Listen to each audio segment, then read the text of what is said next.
और चलिए इसी बीच हिमाचल से भी बड़ी जानकारी है। सुक्खू सरकार पर खतरा बढ़ गया है। अविश्वास प्रस्ताव ला सकती है बीजेपी। नतीजे के बाद अविश्वास प्रस्ताव संभव है। ये एक बड़ी जानकारी इस वक्त मिल रही है। सुक्खू सरकार पर खतरा मंडरा रहा है। अविश्वास प्रस्ताव ला सकती है बीजेपी। आज नतीजे के बाद अविश्वास प्रस्ताव की संभावनाएं बीजेपी की तरफ से।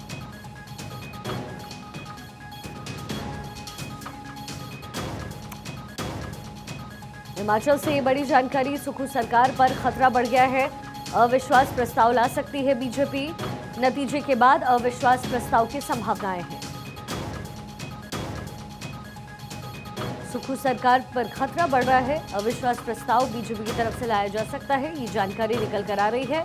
नतीजे के बाद अविश्वास प्रस्ताव की संभावनाएं हैं।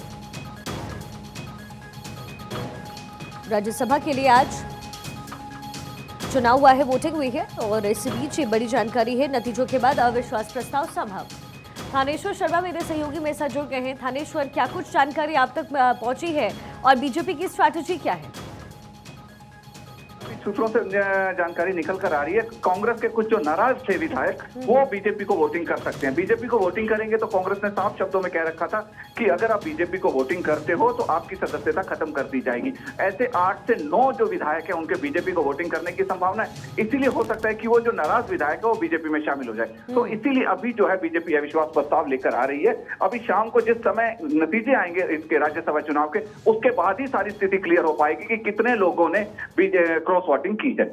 तो फिर ऐसे तो फिर सरकार की स्थिति डावाडोल हो जाएगी हिमाचल में। थानेश्वर जी, एक बार क्वेश्चन दोबारा दोहराएंगे। ऐसे में जो स्थिति है, जो सरकार बनाकर बैठे हैं सुक्खू, उनके अपने होने में और उनकी अपनी उपस्थिति में वहां पे गड़बड़ी देखी जा सकती है।